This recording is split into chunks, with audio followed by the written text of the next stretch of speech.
H-1B visa. The H-1B visa bill was H-1B visas, which are given to with H-1B visas and value of H-1B visas. So when you look at the H-1B visa program. So what happened to make this one visa, the H-1B, such a hot topic? President Trump signed the Buy American, Hire American executive order a little over 2 years ago. That order specifically targeted the H-1B visa program for reform.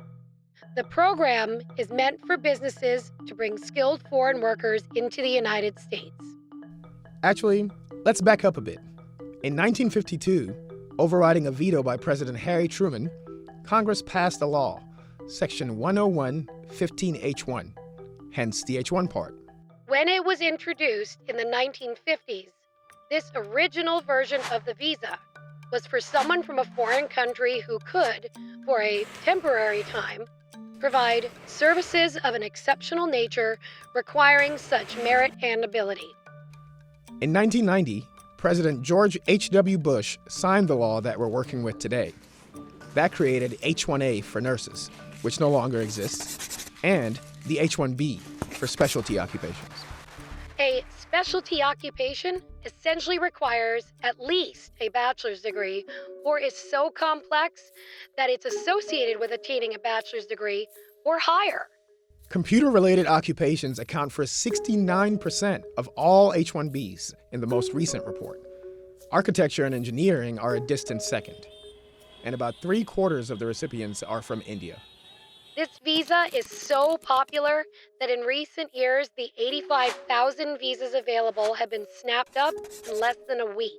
The H-1B visa allows foreign workers to stay for 3 years, and hundreds of thousands are approved each year for extensions that allow them to stay for up to 6 years, or even longer if they've been approved for a green card. Right now, widespread abuse in our immigration system is allowing American workers of all backgrounds to be replaced by workers brought in from other countries to fill the same job for sometimes less pay. Many U.S.-born tech workers say they've been pushed out of jobs and replaced by H-1B visa holders hired by third-party consulting companies to provide IT services. Because job mobility is extremely limited for H-1B workers, they can be subject to lower pay, longer hours, and other working conditions that a typical American citizen wouldn't tolerate. Meanwhile, tech giants like Google, Apple, Facebook, Microsoft, and Amazon worry that they could be crippled without the H-1B. And that brings us back to the executive order. Since the executive order was issued, the Trump administration has been gradually, and often quietly, updating its policies. They've changed the lottery process to increase the number of H-1Bs going to advanced degree holders. They've required documentation on wages, job duties, and placement of H-1B workers at third-party sites. They've moved to end a program granting work permits to the spouses of H-1B workers. And, in the end, they're simply denying more H-1B applications.